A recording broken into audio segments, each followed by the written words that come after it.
Hola, hola, buenas noches, bienvenidos al programa. Yo soy Jaime Bailey, hoy es miércoles 10 de enero, estamos saliendo en directo, son las 10:30 de la noche aquí en Miami.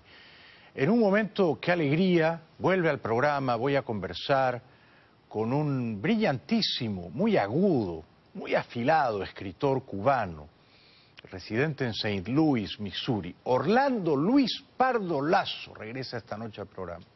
Yo lo respeto y lo admiro y lo quiero mucho. A OLPL, no se lo pierdan. Ha publicado un libro muy enjundioso de ensayos, lo va a presentar el viernes, OLPL. Venido esta noche al programa, está de paso por Miami, un gran escritor cubano, es muy joven, tiene apenas 46 años, Orlando Luis Pardo Lazo.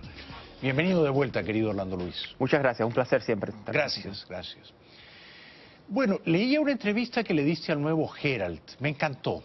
Hablas claro, y te preguntaban si tú querías entrar en política y decías que sí, y que tu sueño, o uno de ellos, era ser el primer presidente de la Cuba democrática. Me gustó mucho eso, ¿es verdad? Es verdad y es una provocación.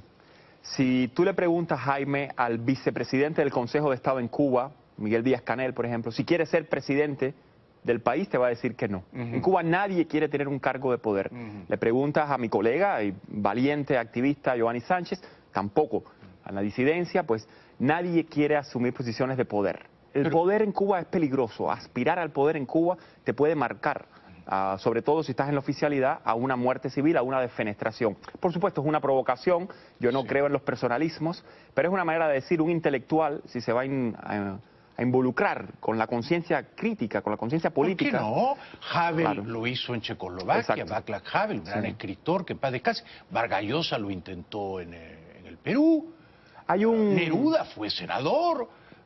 Así que tú a lo mejor hay una eres tradición el Havel de cubano. Absolutamente, hay una tradición de escritores intelectuales que han sido incluso diplomáticos, embajadores. Desde luego. Pero en Cuba, hoy por hoy, el consenso, la sabiduría cínica de los intelectuales y creadores es: yo no me meto en política. Yo también quisiera no meterme en política, pero es que la política se mete conmigo. Entonces, en dictadura, yo creo que de alguna manera es una responsabilidad cívica del creador meterse en política. ¿Crees que serías un buen presidente? ¿El pueblo cubano te conoce? Es una pregunta que está todavía un poco lejos. Creo que yo nunca entraría en un juego político de continuidad del castrismo. Y se está manejando también la posibilidad de un cambio fraude, de una autotransición, no de la ley a la ley, no de la dictadura a la democracia, sino de la dictadura a la dictacracia, a un neocastrismo sin castros tal vez, a una partidocracia donde el poder tenga que dividirse después de los castros. Ninguno de esos juegos, ni por asomo, yo lo legitimaría en mí ni en ningún otro ni ningún otro cubano. Yo votaría por ti. Yo no dudaría en votar por ti. Tú eres un hombre de honor. Yo te invitaría... Y además eres un político que escribe y que escribe bien. Yo te invitaría como en visita oficial, presidente de Perú a La Habana. ¿Qué te parece, hombre? Eso sería glorioso, glorioso. Pero es verdad, muchas veces los intelectuales, los escritores, le hacen ascos a la política. Sí. Y sin embargo, la política es inevitable, ¿no crees? Sobre todo, Jaime, en espacios políticos sofocantes, como es Cuba, donde todo está politizado, pero a la misma vez la apatía política es brutal, donde la Constitución cubana te dice que el Partido Comunista es el único que puede regir los destinos de la nación, donde la doble moral, el neohabla son consenso. Yo creo como que hasta que no se comiencen a entender la política como parte de la vida cultural del país, donde los discursos del presidente me están bombardeando a mí desde los años 70, los discursos de Fidel y Raúl Castro me están bombardeando a mí, es el momento también ya de empezar a bombardear de vuelta y que el poder tenga que escuchar a los creadores, a los intelectuales. Yo, de los cubanos vivos que conozco, al que más admiro es a Carlos Alberto Montaner, no te sorprendo. Sí. Si no fueras tú el primer presidente de la Cuba democrática, ¿quién te gustaría que lo fuese? Es decir, ¿qué disidente, qué opositor? Este libro está dedicado, por supuesto, al gran payá, que en paz descanse, a Harold Cepero. Sí, es importante, Jaime, no empezar a marcar los personalismos. Yo votaría puedo elegir nombres ahora, ¿no? Dame dos o tres, por favor. Sí, mira... Si no te apuro mucho. Por supuesto, Osvaldo Payá era un hombre con un carisma, con una dignidad, que era lo que se llamaba presidenciable en Cuba, por eso lo asesinaron. Su hija Rosa María Payá, por supuesto, lleva este legado. Carlos Alberto Montaner en algún momento fue muy estigmatizado en Cuba por ser un gran intelectual, un gran pensador, un gran político, y en Cuba lo trataron de marcar, de destruir, lo que se llama la lapidación de la personalidad. Preguntas en Cuba, a lo mejor te dicen que es un agente de la CIA, estudiantes universitarios que nunca han leído a Carlos Alberto Montaner. Es indignante. O sea, Montaner son nombres... sería un presidente de lujo, sí. querido Orlando. Cuba de tuvo... lujo. Cuba, el castrismo ha durado tanto que ha destruido las posibilidades que tuvimos de renovación social, política, cultural en los 90 y en los años cero. Pero, estamos, Jaime, en el primer cuarto del siglo XXI. Cuando vienes a ver, estamos cerca de la primera mitad, y el país ha perdido a sus mejores hombres y mujeres. Pero, sin embargo, percibo en ti un cierto optimismo. O sea, tú tienes 46 años y tú crees que, no sé, en la próxima década habrá elecciones libres en Cuba. Yo creo que el castrismo está en un momento de gran vulnerabilidad. ¿Por qué crees eso? Porque si logramos trabajar desde dentro de la isla, pero y también desde fuera, en no legitimar el cambio de poder que ya viene, cambio de poder sabemos que es un cambio fraude, pero tienen que nombrar a un hombre y probablemente van a separar los poderes, Partido Comunista, Consejo de Estado, Consejo de Ministros, Parlamento, que es un parlamento falso en Cuba. Se van a separar los poderes por primera vez, cualquiera que sean esos 4 o 3 candidatos, en caso de que Raúl Castro conserve uno de los 4 cargos. Yo creo que es importante que la comunidad internacional no haga como Michelle Bachelet y vaya allí, o como el presidente Barack Obama, y vaya allí a estrecharle la mano a esos hombres sin antes decirle, con gusto estrecharía su mano si usted es legitimado por el pueblo de Cuba, y el pueblo de Cuba incluye a la diáspora cubana. O sea, es el momento de decirle al castrismo, usted tiene que ser legitimado por la voluntad popular del pueblo. Si el pueblo cubano elige vivir en tiranía, ¿qué vamos a hacer? Pero no lo creo, ningún pueblo... Sí, por suerte no imagino a Trump haciendo lo que hizo Obama. No imagino a Trump visitando La Habana y estrechando la mano de Díaz-Canel. Díaz-Canel va a ser el sucesor, ¿no? Si no en febrero o 3 meses después, pero va a ser él, ¿no? Es lo que se espera, los especialistas, pero es un país arbitrario. ¿Podría ser el coronel hijo de Raúl Castro? En cualquier caso, Alejandro Castro Espín y otros miembros de la familia Castro Espín, Castro Espín y Castro Callejas y son varios de ellos, algunos de ellos viven en el exilio y son, en mi opinión, agentes de influencia del castrismo, como Arturo Pérez Levy.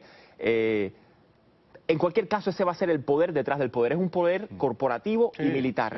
Sí. Entonces, la ecuación es, ellos tienen que responder a la presión internacional, necesitan lazos de legitimación internacional, ya los tienen en Rusia, Irán, Norcorea, en China, pero en Venezuela, por supuesto, pero tal vez lo que queda del concierto de las naciones democráticas del mundo, lo que queda, tal vez podría decirle al castrismo, por favor, haga como el más pequeño de los países centroamericanos o latinoamericanos, vaya a un sufragio universal. Por eso la iniciativa de buscar al menos una solución plebiscitaria. El plebiscito que tú planteas, tú, Rosa María y otras voces lúcidas.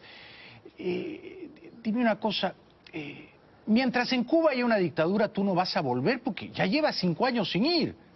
¿No será fácil? ¿O piensas ir cada tanto? No he regresado a Cuba y me asusta la idea de regresar. Según ha ido pasando el tiempo... ¿Por qué te da miedo? Me he ido poniendo frágil. Primero, por motivos emotivos. Me da miedo ver la casa donde nací y no reconocerla. Por cierto, probablemente mi madre María nos está escuchando ahora porque cada vez más, a través de las conexiones piratas que hay en La Habana, tu programa es uno de los que más se ve en La Habana. La gente... Te lo digo siempre que vengo, pero ahora te lo digo en vivo porque probablemente te están viendo en La Habana. La gente en Cuba te adora y es un tipo de programa que me gustaría a mí hacer en La Habana. Si no soy presidente de Cuba, me gustaría hacer tu programa en La Habana yo. Bueno, eso, exacto, en una Cuba libre. María, tu hijo es un valiente y además es un gran escritor. Escribe como los dioses. Este libro que has publicado, que vas a presentar el viernes en la librería Altamira... Sí. Del Clarín, escuchad el silencio. He leído algunos ensayos deliciosos, te felicito. Gracias, Jaime. ¿Por qué el título y de qué va el libro? Cuéntanos. Bueno, todos los cubanos saben que hay una línea del himno nacional que es del Clarín, escuchad el sonido. aquí un poco moviéndonos al margen de la fanfarria, moviéndonos al margen de la propaganda, de la demagogia política. ¿Le has cambiado la letra? Es un poco hacer un poco de silencio, porque la letra se lee en silencio. Yo creo en la lectura como forjadora de individuos. Cuando tú lees, tú no lees en la escuela no debieras leer en la escuela con un maestro diciéndote cómo leer, digamos, los códigos de corrección política o los códigos en el totalitarismo, ¿no? Cómo leer. No, usted lee solo y mi libro te puede parecer bien a ti, a otro le puede parecer escrito por un demonio, pero la lectura es individual, crea ciudadanos, crea individuos. Entonces por eso del Clarín escuchad el silencio, aunque algunos cubanos se sienten un poco erizados cuando tú tocas los símbolos patrios, ¿no? Que son como sacrosantos. Pero, querido Orlando, tú sabes bien que los mejores libros son siempre escritos por demonios. Los ángeles no escriben buenos libros. Los querubines no paren literatura. ¿Publicidad? Muchas gracias. ¿Es el viernes en Altamira? ¿A qué hora? Altamira Libros, ahí en Coral Gables, en Miracle Miles, sí. a las 8 de la noche está invitada toda tu audiencia. Es un lindo libro, lo recomiendo. ¿Está en Amazon? Está en Amazon. Más vale, más vale. Regresamos con OLPL. Que tiemble Zepsec, que vamos a hablar de él. Ya volvemos. El gran escritor cubano Orlando Luis Pardo Lazo, que vive en St. Louis, Missouri, estudia literatura, estás estudiando un doctorado. En literatura comparada en Washington University de San Luis. Estupendo. Estudiando y sufriendo un doctorado. ¿Por qué sufriéndolo? Bueno, porque el clima en las universidades, sobre todo en las universidades de más impacto en los Estados Unidos, incluidas las de la Ivy League, es un clima no solamente porque sea izquierdista, porque la izquierda también tiene derechos, sino como que es una izquierda intolerante. Sí. Yo diría que es una izquierda que ama los modelos autoritarios y con la justificación de la corrección política, pues de repente prácticamente una persona como yo, que es un provocador, que no tiene ningún reparo en retuitear las cuentas de Twitter, por ejemplo, de Donald Trump, va siendo apartado y lo más sucio o lo más triste para un clima académico que debiera ser de puro debate intelectual, pues comienzas a recibir denuncias administrativas por violar el código de ética, empiezan a caer sobre ti las palabras que aterran a las universidades como racismo, homofobia, islamofobia, fobia a los inmigrantes. Es una locura, la prepotencia moral de lo políticamente correcto. Son intolerantes. Te quieren callar la boca. Si no estás con ellos, si no eres parte de la academia progresista que ve con simpatía la dictadura de Cuba, entonces te censuran, ¿no? Y para eso hacen un mecanismo a otro nivel, porque esto sigue siendo una democracia, ¿no? Que incluye, bueno, tratar de lapidar tu prestigio. Como escritor, con una manifestación en el aula, inmediatamente puede ser bullying o puede ser una microagresión a alguien. O sea que te están fastidiando en St. Louis, Missouri. En un momento, te confieso, en el semestre pasado pensé que podía perder mi doctorado porque recibí tres denuncias en el espacio de un mes. Algunas ¿De de ellas... qué te acusan? ¿De qué te acusan? Todo... Tú eres un estudiante, estás estudiando. El clima en el aula, lo que debía ser una cultura del debate en los Estados Unidos, usted que está enviando a sus hijos a las universidades de Estados Unidos Carísimas, y pagando $50,000 por año, el clima de debate que debería tener las universidades de Estados Unidos de cara al futuro, no se ha convertido en un clima de denuncia. De denuncia, de acoso, de persecución y de censura. Sí. Pero sigue siendo una democracia y cuando uno se planta fuerte y les reclama de vuelta a la universidad y dice que va a venir a hablar con un escritor como Jaime Bailey, que va a hablar abiertamente a la prensa, los administradores, los directivos, los profesores de la universidad dan un paso atrás, te respetan tu espacio. Yo he podido hablar limpiamente en la universidad, pero los colegas, sobre todo los colegas que tienen simpatías y que viajan a Cuba 2 o 3 veces al año, pues a veces yo pienso, ¿será esto una operación de la seguridad del Estado? Estos colegas que viajan tan fácilmente a la Universidad de La Habana. Por supuesto, nada es casual, por supuesto, que van a La Habana. No alimentes mi paranoia. No alimento, pero estoy contigo y te entiendo perfectamente. Yo también he enseñado en una universidad aquí, la de Georgetown. Sí. Y claro, por supuesto, te ven como un enemigo y te quieren acallar, ¿no? Te quieren acallar. No te dejes, ¿ah? No te dejes. Sí. Vale. Trataré. O sea, ahí estaré con el látigo, como decía José Martí, un látigo con cascabeles en la punta, que es la ironía, que es el placer de estar vivo y de alguna manera, aunque ha ido pasando generaciones y generaciones, la fe de que pertenecemos al futuro de una Cuba libre. Estemos donde estemos todos los cubanos. Es que en esas universidades carísimas, casi todos los profesores son de izquierda y colonizan mentalmente a los chicos y los vuelven socialistas. Los vuelven votantes de Bernie Sanders. Y sueñan con que Estados Unidos sea un país socialista. Es de locos. Es de loco, se supone que es que se va curando según van creciendo los estudiantes, pero no siempre pasa. No siempre. Y bueno, no vamos ahora a darle demasiado tiempo a eso, pero es una batalla.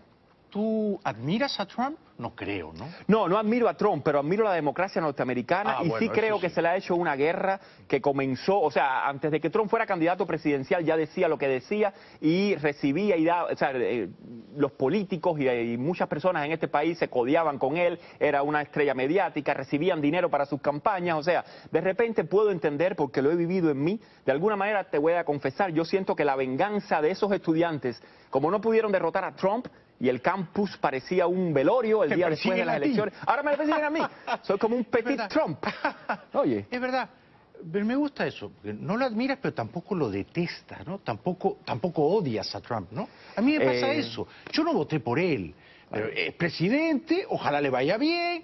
La verdad es que no siento un odio visceral por él. ¿Por qué habría de odiarlo? Yo no lo enfoco en la persona. Yo lo que muchas veces siento es que hay, y son palabras fuertes las que voy a decir, un odio visceral al capitalismo de los Estados Unidos de América, con palabras como commodification, o sea, el mercantilismo, neocolonialismo, o sea, hay un odio visceral al sistema y al status quo norteamericano que ahora encarna perfecto, y es muy fácil además, en la persona de Donald Trump y de ciertos sectores conservadores. Pero el odio verdadero, Jaime, y sobre todo de esta izquierda intolerante, es al sistema capitalista y a la democracia norteamericana, y esa hay que defenderla. Son anticapitalistas que se ponen la remerita de Adidas, las zapatillas de Nike, van a McDonald's.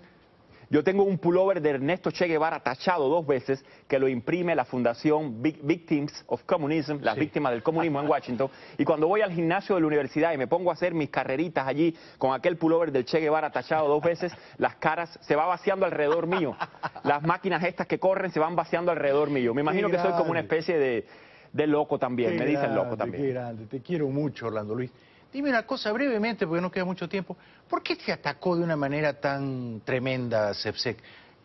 Yo a Sepsek lo tenía como un buen tipo, uruguayo, buena gente, amigable, cordial. ¿Por qué te atacó? En cualquier caso, puede haber sido una solución, una sugerencia de los productores o de los que influyen a los productores que siempre están tratando de alguna manera de coger en falta a los activistas anticastristas, lo que me pareció en términos profesionales, él es un excelente profesional, Pedro Sepsek, pero me pareció en términos profesionales, bueno, que mintió a la audiencia de América TV, le mintió flagrantemente, esto incluso lo reclamé al director, no recibí respuesta, porque dijo que los productores de él, como Diego, por ejemplo, y otros me habían estado contactando durante muchos días y yo nunca respondí, lo cual es falso, todo está en WhatsApp, me escribieron, yo les mandé la columna que yo había escrito y nunca más me contactaron. Si lo ves por la calle en un aeropuerto a Sepsek, ¿lo saludas? Le doy mi mano y le digo, usted se equivocó, Pedro Sepsek, continúe siendo un excelente profesional, no lo haga más. Muy bien, no le guarde rencor. Absolutamente no. Cuenta siempre con mi amistad. Eres un campeón. Gracias, Jaime. Sigue siendo ese provocador irreverente que eres y el gran escritor que eres. María, usted debe estar orgullosa de su hijo Orlando Luis. OLPL. Vayan, por favor, el viernes a las 8 p.m. a Altamira. Muchísimas gracias. Un placer estar contigo. Gracias, Jaime. Vuelve pronto, por favor. Gracias. Gracias, querido Orlando. Gracias. Ya volvemos.